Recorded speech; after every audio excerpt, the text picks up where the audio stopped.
I bet you can guess pretty easy if they're gonna sink or float. But let's go see.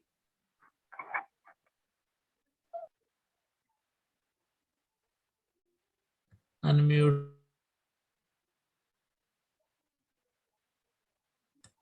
Host बनाएं जी मुझे please, ताकि मैं इनको unmute करूं। काफी सारे पार्टिसिपेंट्स जो हैं उन्होंने, यस ओके जी, म्यूट ऑल कर दिया है मैंने और वेटिंग रूम को डिसेबल कर दिए और अलाउ पार्टिसिपेंट्स टू अनम्यूट, नहीं जी ये अपने आप को अनम्यूट नहीं कर सकते जी।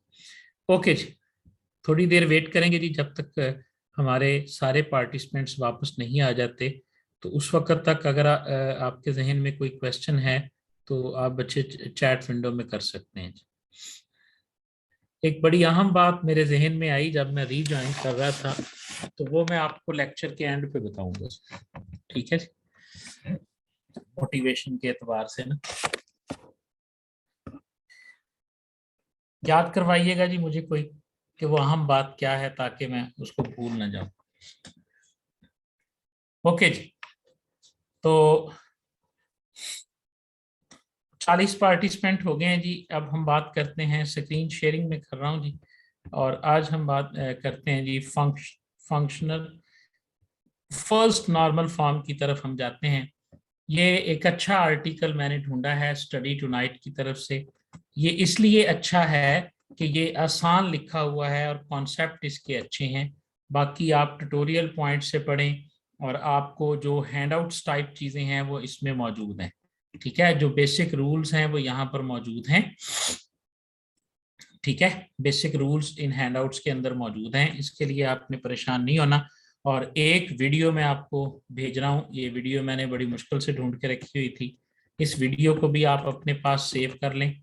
ये वीडियो मुकम्मल तौर पर मैंने एक कोई 2018 में एक एग्जाम्पल सॉल्व करवाई थी स्टूडेंट्स को नॉर्मलाइजेशन के हवाले से। तो ये भी आपको बहुत ज़्यादा हेल्प आउट करेगी। इसको भी आपने सुनना है, ये आज के लेक्चरर का हिस्सा है, समझने आप, ठीक है। इसको आपने पार्ट समझना है आज के लेक्चर का, क्योंकि रूल है कि डोंट री इन्वेंट द व्हील। जो चीज आप एक दफा कर चुके हुए हैं उस पर बार बार काम नहीं करना चाहिए, और यही हम बार बार कंप्यूटर साइंस में पढ़ते हैं, ऑब्जेक्ट ओरिएंटेड प्रोग्रामिंग में भी और हर जगह, ठीक है जी, रीयूजेबिलिटी। तो आ जाएं जी हम वापस first normal form, second normal form और थर्ड नॉर्मल फॉर्म पे। रिफरेंशियल इंटेग्रिटी जवेरिया ये करती है कि ये एनफोर्स करती है, ऐसे रूल्स लगाती है कि जिसके जरिए हम अनोमलीज से बच जाते हैं। आप डाटा एंटर नहीं कर सकते उस वक्त तक चाइल्ड के अंदर जब तक उससे रिलेटेड रिकॉर्ड जो है वो पेरेंट में मौजूद ना हो, और आप उस वक्त तक पेरेंट से डाटा को डिलीट नहीं कर सकते जब तक उससे रिलेटेड रिकॉर्ड चाइल्ड में मौजूद होते हैं, ठीक है जी। तो नॉर्मलाइजेशन स्टार्ट कर रहे हैं जी। नॉर्मलाइजेशन क्या टेक्निक है, बेसिकली जो इसके फायदे हैं वो है जी कि ये रिडंडेंसी को रिमूव करती है और डाटा डिपेंडेंसीज को रिमूव करती है और एनॉमलीज से बचाती है, ठीक है जी।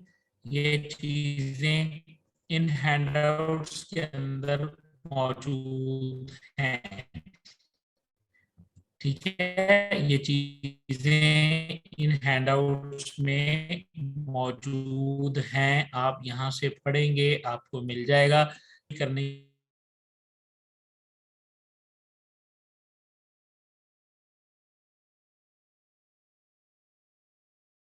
इस बात को ध्यान में रखते हुए ये लिंक मैं आपके साथ शेयर कर रहा हूँ जी। अच्छी तजवीज़ दी है जी कि इसको मैं व्हाट्सएप ग्रुप में भी शेयर कर देता हूँ, ठीक है। ये आ गया जी व्हाट्सएप ग्रुप और ये चला गया जी स्टडी टुनाइट का। तीन चीजें यानी शेयर कर दी आपके साथ। एक नॉर्मलाइजेशन की वीडियो है जिसमें एक पूरा टेबल सॉल्व करके दिखाया गया, 10-12 मिनट की वीडियो है। एक जो है वो आपके साथ लिंक शेयर कर दिया इसका जी। अब आ जाते हैं जी, इसको स्टडी करते हैं जी। तो नॉर्मलाइजेशन में जो हमारे पास सबसे अहम चीज़ है वो है प्रॉब्लम्स जी, जिनको ये हैंडल करती है। ये देखें जिसमें insertion anomaly, updation anomaly, deletion anomaly के बारे में भी लिखा हुआ है।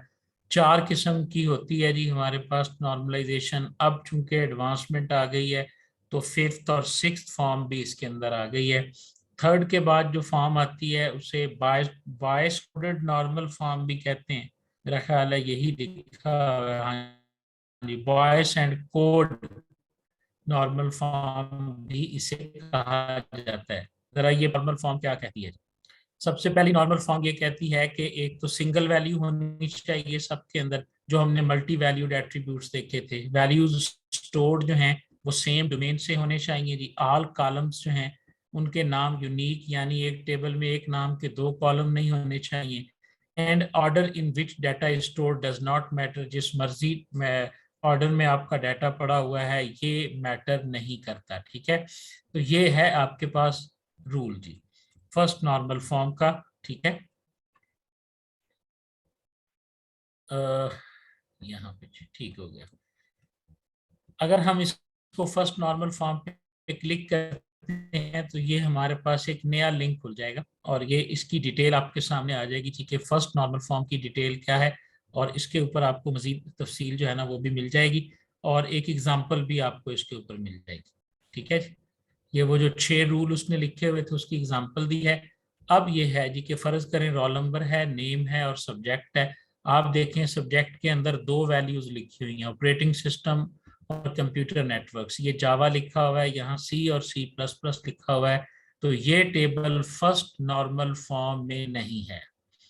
डोमेन की एग्जांपल हुमैरा ये होती है कि अगर वो इंटीजर है तो सिर्फ इंटीजर में से डाटा आना चाहिए, अगर वो फ्लोट है तो वो फ्लोट में आना चाहिए। डोमेन की सादा डेफिनेशन ये है set of all possible values that can be assigned to a column, ठीक है। set of all possible values that can be entered in that column is called the domain of that column, ठीक है जी। अब इसका हल क्या है जी? इसका हल ये है, ये जो है ना ये फर्स्ट नॉर्मल फॉर्म में नहीं है। फर्स्ट नॉर्मल फॉर्म में करने के लिए इसका हल ये है कि आप इसको इस तरह लिखोगे 101 एकन और ऑपरेटिंग सिस्टम और फिर 101 एकन और कंप्यूटर नेटवर्क्स, यानी जो वैल्यूज 2 में हैं वो आप इस तरह लिख देंगे। ये टेबल लग रहा है आपको कि सही नहीं है, लेकिन ये फर्स्ट नॉर्मल फॉर्म के अंदर ये टेबल मौजूद है, क्योंकि फर्स्ट नॉर्मल फॉर्म की शर्त यह है कि सिंगल वैल्यू होनी चाहिए हर कॉलम के अंदर, ओके जी। सिंगल वैल्यू हर कॉलम के अंदर होनी चाहिए और उसको जो है ये अचीव कर रहा है। फर्स्ट नॉर्मल फॉर्म क्लियर है जी, ठीक है। यानी इसका जो मेन रूल है वो रूल क्या है जी, जरा समझ लें। Unique name of attributes and columns, ठीक है। हर कॉलम का नाम यूनिक होना चाहिए। अगर अच्छा अगर अगर देखो यानी हर कॉलम का नाम यूनिक, ये रोल नंबर, ये नेम, ये सब्जेक्ट तो यूनिक है। और attribute domain should not change, एक एट्रीब्यूट की डोमेन चेंज नहीं होनी चाहिए। जैसे यहाँ देखें नेम के अंदर स्ट्रिंग वैल्यू या टेक्स्ट वैल्यू आ रही है तो टेक्स्ट वैल्यू ही आएगी, यहाँ पर नंबर वैल्यू आप किसी का नाम नंबर में नहीं लिख सकते। यहाँ पर अगर नंबर आ रहे हैं तो यहाँ पर अगर S102 लिखा हुआ है तो इसका मतलब है ये आउट ऑफ डोमेन वैल्यू यहाँ पे आई हुई है।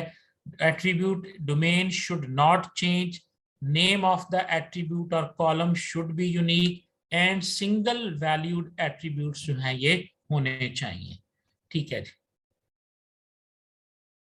बिल्कुल सही कहा जी फरहत इकबाल, ये चीज जो है ये सेकंड नॉर्मल फॉर्म में हैंडल होगी जी। अब चलते हैं जी सेकंड नॉर्मल फॉर्म की तरफ। ये है जी सेकंड नॉर्मल फॉर्म आपके पास, ठीक है जी। ये देखिए second normal form, okay. What is dependency, इसको समझने के लिए आपको डिपेंडेंसी का कॉन्सेप्ट लेना पड़ेगा। इसमें आप देखें जी ये स्टूडेंट आईडी है, ये नेम है, ये रजिस्ट्रेशन नंबर है, ये ब्रांच है और ये एड्रेस है, ठीक है। जब मैंने कहा ये फर्स्ट नॉर्मल फॉर्म में है, फर्स्ट नॉर्मल फॉर्म में हमने वो रूल अप्लाई कर दिया। अब जाओ सेकंड में। अब जरा इस टेबल को देखो, सेकंड का पहला रूल क्या है, the table should be in first normal form. आप देखें टेबल जो है ना वो फर्स्ट नॉर्मल फॉर्म में मौजूद है, ठीक है जी। और जहां पर रेपिटेशन हो रही है जाहिर है उसको आप ब्रेक करेंगे और उसको दूसरे टेबल के अंदर जो है ना वो ले जाएंगे। वो कॉन्सेप्ट आपका क्लियर हो जाएगा। अब यहाँ पर देखें जी, पार्शियल डिपेंडेंसी क्या होती है और सेकंड नॉर्मल फॉर्म में हम इसको किस तरह से जो है ना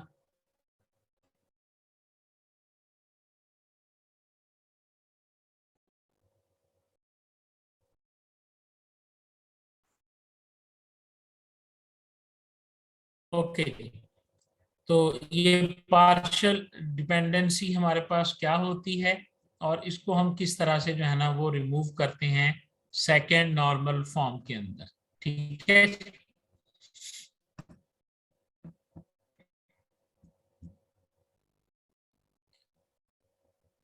जी, तो डिपेंडेंसी का मतलब ये होता है बेसिकली कि आपका जो प्राइमरी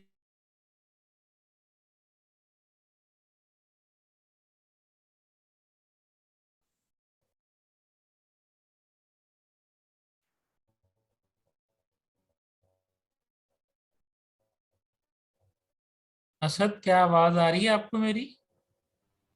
हेलो। ओके। तो देखें जी, सेकंड हमारे पास जो ऑप्शन आ गए जी, स्टूडेंट आईडी है, नेम है और रजिस्ट्रेशन नंबर। देखें कि ये हमारी आईडी है किस्म की। अब नेम तो इस पे डिपेंड करता है, ठीक है, और ये जो रजिस्ट्रेशन नंबर है ये भी स्टूडेंट आईडी का ही है। लेकिन ये जो ब्रांच और एड्रेस है, ये देखें जरा, ब्रांच का और एड्रेस का कोई ताल्लुक नहीं बनता स्टूडेंट आईडी के साथ। तो इस डिपेंडेंसी को आपने यहां से खत्म करना है। और इसको खत्म करने का तरीका क्या है जी, कि आपको इस टेबल को, इस पार्शियल डिपेंडेंसी को खत्म करने के लिए आपको इसे डिवाइड करना पड़ेगा इस टेबल को, और इस तरह आपके जो टेबल हैं ये 1 से 2 बन सकते हैं जी। समझ आ गई बात की जी? ठीक है जी। पार्शियल डिपेंडेंसी को जब आप खत्म करेंगे तो आपके जो टेबल है वो ब्रेकअप हो सकता है, और आपका टेबल जो है वो ब्रेक होके 2 टेबल्स में या 3 टेबल्स में तब्दील हो सकता है। देखें जी, अगर तो वो स्टूडेंट का एड्रेस है राफिया, तो फिर तो वो फुली डिपेंडेंट है, मैंने पहले बोला, ठीक है। और अगर ये इस ब्रांच का एड्रेस है, कंफ्यूजन आ गई ना, कि ये CSE ब्रांच है और उसके बाद जो है ना वो केराला है, तो इस सूरत में आपके पास फुली डिपेंडेंट नहीं है। अब इस टेबल को देखें जी आप, ये आपके पास स्टूडेंट आईडी है और इसके बाद सब्जेक्ट नेम है, ठीक है जी। यहाँ पर आप देखें ये स्कोर का आईडी है, ये स्टूडेंट का आईडी है, ये सब्जेक्ट का आईडी है, ये मार्क्स है और ये टीचर है। तो आप देखें ये सारे एक दूसरे के ऊपर डिपेंड प्रॉपरली नहीं कर रहे, तो इसलिए हमें इनको डिवाइड करना पड़ेगा। और अगर कोई कैंडिडेट की इसमें आ रही है तो उससे हमें रिमूव करना पड़ेगा। जो कॉन्सेप्ट आपने सेकंड नॉर्मल फॉर्म में समझना है वो सिंपल ये बात है, समझ लें दोबारा, कि जी आपने आपके टेबल में पार्शियल डिपेंडेंसी होती क्या है, इस बात को भी हमने क्लियर कर लिया। अगर आपके नॉन की एट्रीब्यूट्स आपकी प्राइमरी की के ऊपर फुली डिपेंडेंट नहीं है, तो इसका मतलब ये है कि वहां पर पार्शियल डिपेंडेंसी पाई जाती है। और उस पार्शियल डिपेंडेंसी को रिमूव करने का तरीका ये है कि आप उस टेबल को स्प्लिट कर दो, और जो जो उसके ऊपर डिपेंड करते थे उसको उधर ही रहने दो, और जो स्प्लिट किया है उसको लिए आप नया टेबल जनरेट कर सकते हैं। ठीक है, ये हो गई हमारे पास पार्शियल डिपेंडेंसी जी। एक और एग्जांपल है, ये भी आप देख लीजिएगा जी। यहाँ पर ये भी एक अच्छी एग्जांपल है। बहरहाल आप वो वीडियो देखेंगे ना तो बिल्कुल क्लियर, आपको 100% क्लियर हो जाएगा जी। थर्ड नॉर्मल फॉर्म जी, देखो जी, सेकंड नॉर्मल फॉर्म के 2 ही असूल हैं। It should be in the first normal form and second it should be in the partial dependency जो है वो उसके अंदर नहीं होनी चाहिए, और पार्शियल डिपेंडेंसी को रिमूव करने के लिए हमने इसको ब्रेकअप कर दिया। अब आ गया जी, it is the second normal form. Third normal form हमारे पास क्या है, कि ये थर्ड नॉर्मल फॉर्म का मतलब है कि ये सेकंड में होना चाहिए, और उसके बाद उसके अंदर ट्रांजिटिव डिपेंडेंसी जो है वो नहीं होनी चाहिए। ट्रांजिटिव डिपेंडेंसी जो है ना ये आसान है, समझाने में भी आसान है, कि ए जो है ये डिपेंड करता है बी के ऊपर, और बी जो है ये डिपेंड करता है सी के ऊपर। यानी टेबल में सारे प्राइमरी की पे तो डिपेंड करते हैं, यानी बी भी ए पे डिपेंड करता है, सी भी ए पे डिपेंड करता है, लेकिन वहां एक चीज मौजूद है कि वो इस तरह करके सी जो है ना वो बी के ऊपर डिपेंड कर रहा है, ये कहलाती है ट्रांजिटिव डिपेंडेंसी। जब आप इस लिंक पे क्लिक करेंगे तो आपके सामने ये ऑप्शन खुलेगी, ये वाला पेज आ गया है। इसमें एग्जांपल देखें जी, स्टूडेंट का टेबल है, student ID, name, registration number, branch और एड्रेस वाली एग्जांपल हमारे पास मौजूद है। सब्जेक्ट का टेबल है तो इसमें सब्जेक्ट आईडी है, सब्जेक्ट का नेम है और टीचर का नाम इसके अंदर मौजूद है। स्कोर का टेबल है तो इसके अंदर स्कोर की आईडी भी है, स्टूडेंट की आईडी भी है और सब्जेक्ट की आईडी भी है और मार्क्स की है, मार्क्स जो है ना ये भी इसके मौजूद है। ठीक है, और उसके बाद in the score table we need to store some more information, जो कि एग्जाम में मौजूद है कि हम एग्जाम का नाम भी और टोटल मार्क्स जो है ना ये भी हम इसके अंदर स्टोर करना चाहते हैं। ठीक है, अब आप जरा देखें इसमें इस टेबल में क्या मसला है। इस टेबल में जब आप ये सारे फील्ड इसमें ऐड करेंगे, अभी मैं नीचे नहीं जा रहा, आपको वैसे ही बता रहा हूं जो मेरी सेंस काम करती है उसके मुताबिक। ये सारे फील्ड जो हैं, मार्क्स हो गया, एग्जाम का नेम हो गया, ये सारे इधर डिपेंड करेंगे, लेकिन एक फील्ड इसमें ऐसा है जो इसके अंदर मौजूद एक और फील्ड पे भी डिपेंड कर रहा है। वो कौन सा है? नहीं जी, ये देखे ना, ये सारे एक पे डिपेंड कर रहे हैं ये। ठीक है जी, ये आपकी जो है ना ये मुश्तरका प्राइमरी की है, याद रखिएगा। स्कोर आईडी, स्टूडेंट आईडी और सब्जेक्ट आईडी, ये तीनों मुश्तरका प्राइमरी की हैं और ये तीन नॉन की एट्रीब्यूट्स हैं इस टेबल में, पहले तो ये समझ लें। अब इसके बाद जो टोटल मार्क्स है ये बिल्कुल जाके इन तीनों के ऊपर डिपेंड करता है, लेकिन आप देखिए कि टोटल मार्क्स जो है ये मार्क्स के ऊपर भी डिपेंड करता है। समझ आ रही है? This is called transitive dependency. के टोटल मार्क्स किससे निकलेंगे? जाहिर है मार्क्स से निकलेंगे ना। ठीक हो गया, तो डेफिनेटली जी साजिद ने बिल्कुल सही इसको मार्क आउट कर लिया। तो ये जो डिपेंडेंसी है ये ट्रांजिटिव डिपेंडेंसी है, तो इसको भी रिमूव करना है आपने थर्ड नॉर्मल फॉर्म में। और ये नॉर्मल फॉर्म में जब आप इसको खत्म करेंगे तो आपके पास जो है ये थर्ड नॉर्मल फॉर्म अचीव हो जाएगी। ये देखें जी, कोई भी ट्रांजिटिव डिपेंडेंसी नहीं होनी चाहिए, और वही लिखा हुआ है जी, एग्जाम का नेम और टोटल मार्क्स ये आपस में एक दूसरे के ऊपर डिपेंडेंस करते हैं। रिमूव करने के लिए हमने क्या किया कि हमने एक नया टेबल बना लिया है, एग्जाम टेबल, और उसमें हम एग्जाम आईडी, एग्जाम नेम और टोटल मार्क्स को निकाल के ले गए हैं, और इस टेबल में हमने सिर्फ एग्जाम आईडी को यहाँ पे मेंशन कर दिया है। इस तरह एक और टेबल नया बन गया, लेकिन ट्रांजिटिव डिपेंडेंसी जो है वो यहाँ से रिमूव हो गई जी। First normal form, second normal form, third normal form clear होनी चाहिए जी, फिंगर टिप्स पे आपके होना चाहिए। फर्स्ट नॉर्मल फॉर्म में सिंगल वैल्यू एट्रीब्यूट होना चाहिए, सेम डोमेन में वैल्यू होनी चाहिए, कॉलम के नाम रिपीट नहीं होने चाहिए। सेकंड नॉर्मल फॉर्म के अंदर वो टेबल फर्स्ट नॉर्मल फॉर्म में भी होगा और उसके अंदर पार्शियल डिपेंडेंसी नहीं होगी। थर्ड नॉर्मल फॉर्म, वो टेबल सेकंड नॉर्मल फॉर्म में भी होगा और उसके अंदर ट्रांजिटिव डिपेंडेंसी नहीं होगी। ये खत्म हो गया जी। अब आप देखें, अंसर अब्बास का क्वेश्चन है जी कि ये खत्म कैसे हुआ। अब आप जरा देखें जी, जरा इन टेबल्स को देखें। अब कोई भी एग्जाम आईडी और ये सारे इसके ऊपर डिपेंड कर रहे हैं और ये सारे एग्जाम आईडी पे डिपेंड कर रहे हैं। हमने डिपेंडेंसी को खत्म करना है। अब जितने भी नॉन की एट्रीब्यूट्स हैं ये इसके नॉन की एट्रीब्यूट्स हैं, ठीक है जी, और ये जो हैं ये इसकी कंपोजिट प्राइमरी की है, तो ये दोनों इसके ऊपर डिपेंड करते हैं। इन दोनों का आपस में अब कोई रिलेशन नहीं है। ठीक है, इसका मतलब क्या हुआ, ट्रांजिटिव डिपेंडेंसी यहाँ पे टोटली खत्म हो गई है। ठीक है,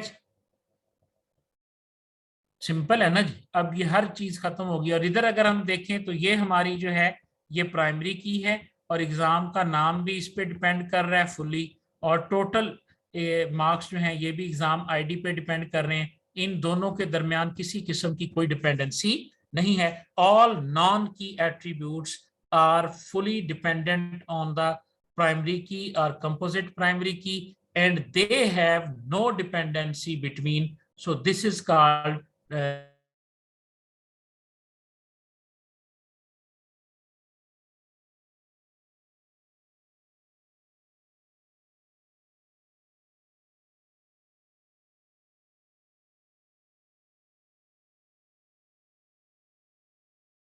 जी कि आप जब थर्ड नॉर्मल फॉर्म तक पहुंच जाते हैं तो आपके तमाम वो टेबल बाद में जब आप चेक करते हैं फोर्थ नॉर्मल फॉर्म के लिए तो वो फोर्थ नॉर्मल फॉर्म में भी मौजूद होता है।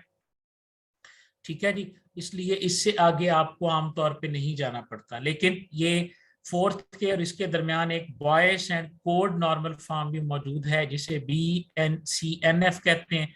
इसकी शर्तें देखें जी क्या हैं कि R must be in third normal form और and for each functional dependency, for example अगर y जो है वो x पे डिपेंड करता है तो x should be the super की। इसका मतलब क्या है? सिंपल है, इसका मतलब कि अगर कोई फील्ड डिपेंड कर रहा है तो उसे सुपर की होना चाहिए। सुपर की तारीफ हम पढ़ चुके थे। हर ऐसा एट्रीब्यूट जिसमें ये क्वालिटी मौजूद है कि वो यूनिक होती है, उसकी वैल्यू जो होती है वो यूनिक वैल्यू होती है अक्रॉस द टेबल, तो सॉरी यूनिक होती है, वो यूनिकली आइडेंटिफाई कर सकता है उसको। तो ऐसे की के ऊपर जो है ना वो इसकी फंक्शनल डिपेंडेंसी होनी चाहिए जी। ठीक है जी, अब इसको मैं मजीद एक्सप्लेन नहीं करूंगा। बायस कोडेड नॉर्म फॉर्म के अंदर होना चाहिए और मल्टी वैल्यूड डिपेंडेंसी जो है वो नहीं होनी चाहिए। What is multi valued dependency? ये मेरे भी इस वक्त जेहन से निकली हुई है। ये अगर तो ये वही है तो उसी को ही होना चाहिए। मल्टी वैल्यूड डिपेंडेंसी क्या है? अगर ए बी पे डिपेंड करता है तो if a single value of A multiple value of B जो है वो एग्जिस्ट करती हैं then table has multi valued dependency. ठीक है जी, आपके पास आईडी है, कोर्स आईडी है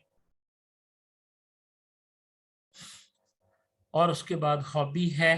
तो इसके बाद आ गया जी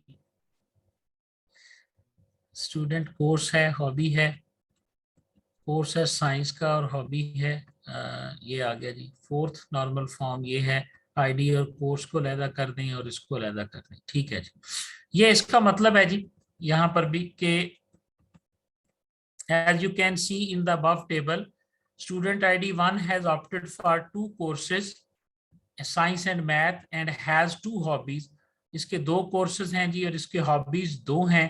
तो you must be thinking what problem this lead to। तो इससे हम जब लगाएंगे तो ये हमारे पास देखें जरा, 1 स्टूडेंट आईडी है साइंस के साथ, इसका हॉबी चेंज हो रहा है। अब आप देखें यहाँ पे आईडी सेम है, कोर्स उसके पास जो है ना वो सेम है, तो हॉबीज भी हमारे पास सेम हो जाएंगे। इस सूरत में आप इसको देखेंगे कि ये फोर्थ नॉर्मल फॉर्म में नहीं होगा जी। तो हम डीकम्पोज कर देंगे फिर भी इसको, और इस तरह ये हमारे पास इन दोनों की प्राइमरी की बन जाएगी जी। ये दोनों मिला के हम प्राइमरी की बनाएंगे हॉबीज टेबल की, और इसे हम डीकम्पोज कर देंगे आईडी में और कोर्स में। ऑलमोस्ट ये भी आप देखें, अगर आप इसके ऊपर थर्ड नॉर्मल फॉर्म लगाएंगे तो थर्ड नॉर्मल फॉर्म में भी ये टेबल ब्रेक हो जाएगा। इस टेबल के ऊपर आप थर्ड नॉर्मल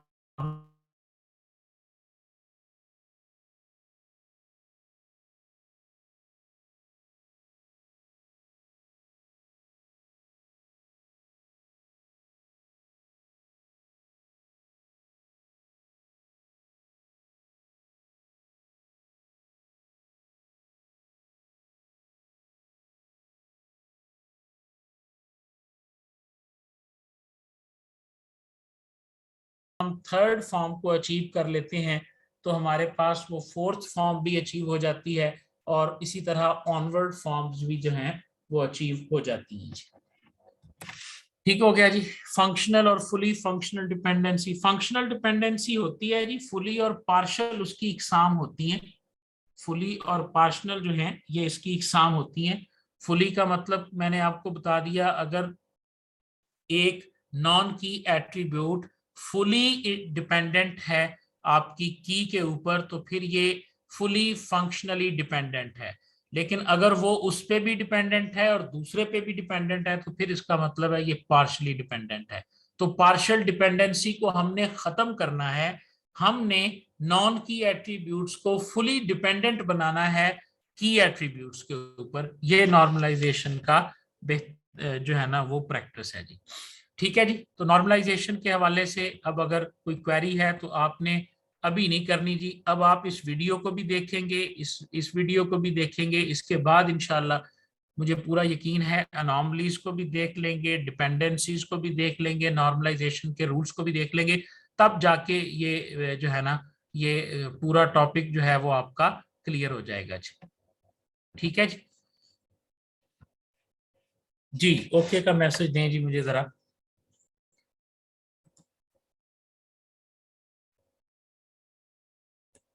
ओके जी, अभी टाइम हमारे पास है जी, और ये पोर्शन हमारा खत्म हो गया जी। डी नॉर्मलाइजेशन का प्रोसेस भी है जी। आजकल आप समझते हैं कि डी नॉर्मलाइजेशन भी हमें कहीं करनी पड़ती है जी।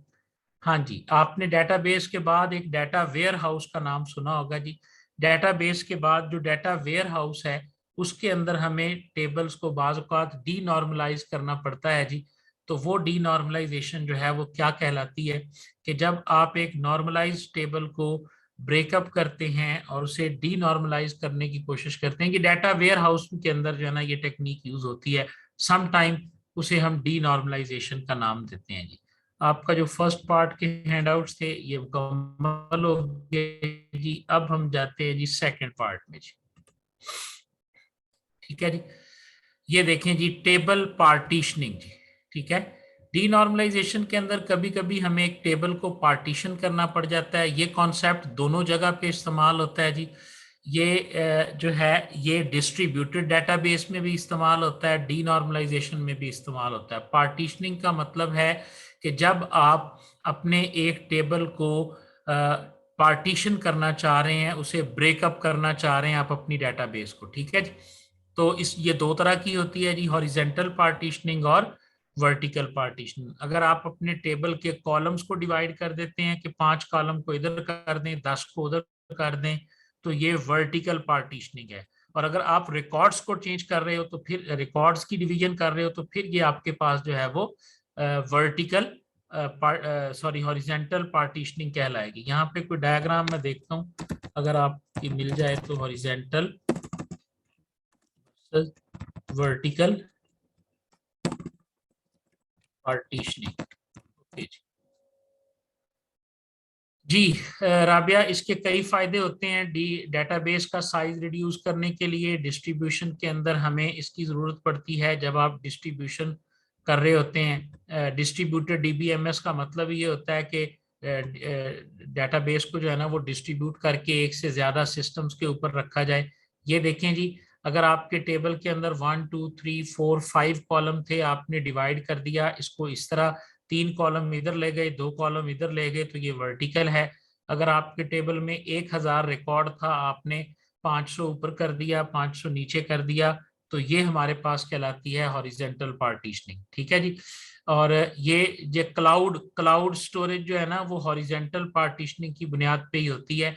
कि एक डेटाबेस गूगल की है, गूगल की डेटाबेस के अंदर 2 करोड़ रिकॉर्ड मौजूद हैं।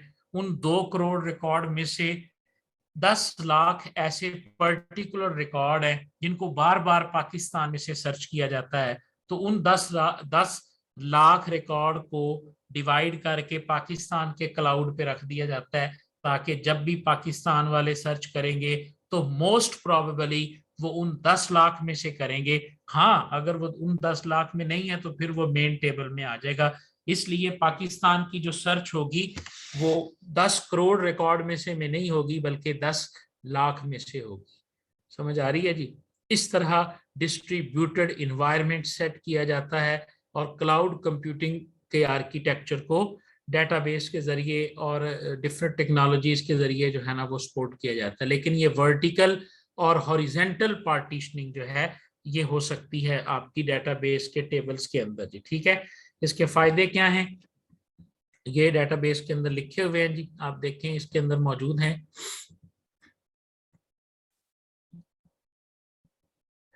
ये है जी हमारे पास नंबर 1, तो ये हमारा रिड्यूस्ड वर्कलोड है जी। वर्कलोड कम हो जाता है, जैसे मैंने अभी आपके सामने मिसाल दी है एक गूगल के क्लाउड की, ठीक है ना, तो उसका वर्कलोड बढ़ जाता है। डाटा एक्सेस, कम्युनिकेशन, हर चीज, सर्च स्पेस जो है वो कम हो जाती है।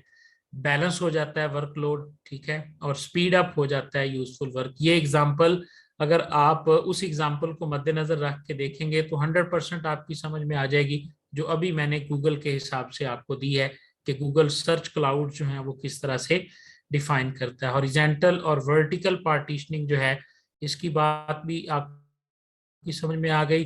पार्टीशनिंग हम रेंज की बुनियाद पे कर सकते हैं, हैश की बुनियाद पे कर सकते हैं, लिस्ट की बुनियाद पे कर सकते हैं, यानी हमने रिकॉर्ड्स को किस बुनियाद पे हमने अलग-अलग करना है, ठीक है ना।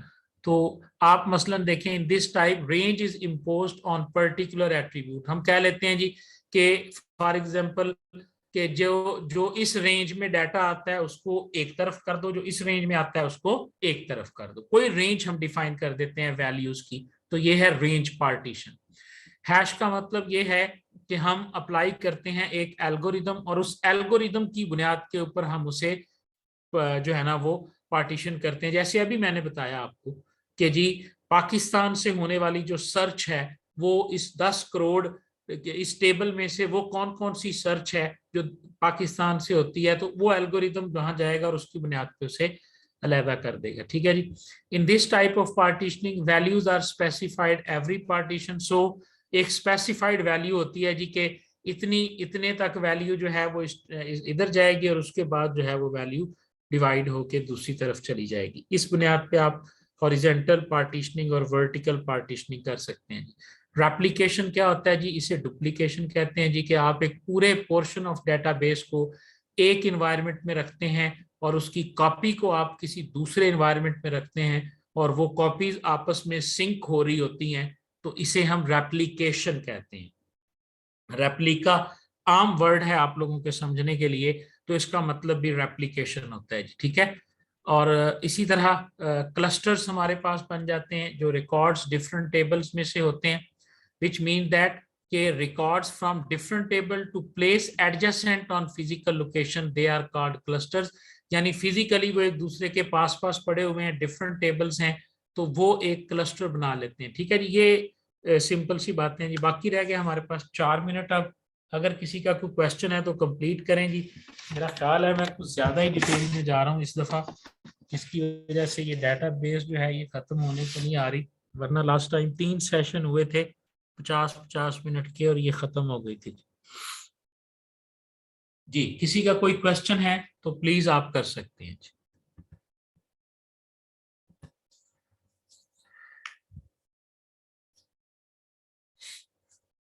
ओके जी, मैं जो पार्टिसिपेंट्स इनको अलाउ पार्टिसिपेंट टू अनम्यूट करने की इजाजत मैंने दे दी है जी।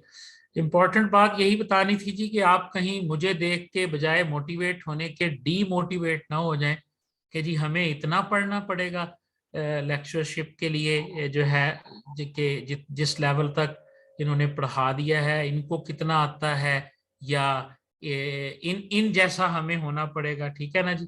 तो इस बात को ना कहीं आप किसी सेंस में ले लीजिएगा, ठीक है जी। तो बाकी ये बात समझ में रखिएगा कि सारी चीजें जो है ना ये पढ़ा पढ़ा के बाद में आई हैं। जब हम लोग सेलेक्ट हुए थे उस वक्त यही था। दो दो चीजें आपको मैं बता दूं, ना तो आना है पेपर इंट्रोडक्टरी कॉन्सेप्ट्स में से, और ना ही ज्यादा डीप कॉन्सेप्ट में वो जाता है, ठीक है। तो जो दरमियाने से कॉन्सेप्ट्स होते हैं ना, जैसे आप देखें नॉर्मलाइजेशन तक तो सब लोगों को पता है, लेकिन अगर वो नॉर्मलाइजेशन में से क्वेश्चन देगा तो वो डिपेंडेंसीज के मुतल्लिका क्वेश्चन दे सकता है। क्योंकि हम डिपेंडेंसीज को जो है ना वो समझने की कोशिश करते हैं, जब हमें नहीं समझ आती तो हम उसको छोड़ के और आगे भाग जाते हैं, और जो है नॉर्मलाइजेशन का किया किसी से,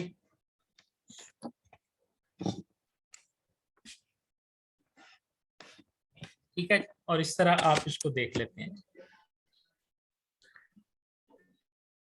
हमारा मैं आपको क्या बताऊं जी, ठीक है जी। चलें, आपने कह दिया। वैसे मैं वर्चुअल यूनिवर्सिटी से ही पढ़ा हुआ हूँ, मेरी सारी एजुकेशन वर्चुअल से है जी। जाहिर है जी अंसर साहब, ये तो अब सीट्स कम हैं या ज्यादा हैं, इससे मुझे तो नहीं पता कि फर्क पड़ेगा या नहीं पड़ेगा, लेकिन आप छोड़ने का रिस्क भी नहीं ले सकते कि आप कहें कि जी सीट कम है तो मैं अप्लाई नहीं करूंगा, जब ज्यादा आएगी तो अप्लाई करूंगा। मेरा नहीं ख्याल कि आप ऐसा रिस्क ले सकते हैं। सर ये अगर ना मतलब इस लेक्चर में नहीं होता तो एजुकेटर्स की काफी जॉब्स आ रही हैं नेक्स्ट। हाँ जी, आगे यानी तैयारी तो आपकी जाया नहीं जाएगी, हमारे एंड पे तो ज्यादा जाया नहीं जाएगी, लेकिन हर टेस्ट के अंदर आपको कोई ना कोई चीज सीखने को मिलती है, चाहे खुदा ना खास्ता आप नाकाम भी हो जाए। ठीक है ना। अगर आपने इससे पहले कोई टेस्ट नहीं दिया तो आपको तो लाजमी तौर पे जो है ना ये करना पड़ेगा जी। सर जी याद तो करना पड़ेगा, बाकी अल्लाह पे छोड़ दें। जी जी जरूर। हाँ जी, अपना वही ना, मैं ये कह रहा हूँ कि अगर 10 सीटें भी हों हमें अप्लाई तो करना पड़ेगा ना। जी सर, अप्लाई करें, बाकी अल्लाह पे छोड़ दें। जी जी सर ये पूछना था कि ये कॉन्सेप्ट है माइंड में बिठाने हैं या रीड करके बस, या डीपली स्टडी करना है इनको? देखें जी, अगर तो रीड करने से याद रह जाए तो रीड कर लें, ठीक है। और अगर मतलब मेरा मेरा ये अपनी तरतीब होती है, हर बंदे का एक अपना लेवल होता है ना। कोई बंदा लिख के याद करना, लिख ले तो चीजें उसके जेहन में चली जाती हैं, कोई बंदा थोड़ा बहुत गो थ्रू कर ले तो चीजें उसके जेहन में चली जाती है। एक तो ध्यान से लेक्चर सुने और एक दफा हैंडआउट्स को पढ़ लें। और जो इम्पोर्टेंट पॉइंट है ना, एक बात मैं शायद शुरू में बताना भूल गया, सारे लोग इन नोट्स से भी अपने कुछ ना कुछ पॉइंट्स बनाएं। आपके ये सारे नोट्स ना 1.5 पेज पे या 2 पेज पे आपके पास होने चाहिए। मैं ये करता था कि मैं पूरी किताब के 3 पेज बनाता होता था, ठीक है। यानी किताब पे अंडरलाइन अलहदा करना है और जो है ना वो उसके 3 पेज अलहदा बनाने हैं। जब मैं घर से निकलता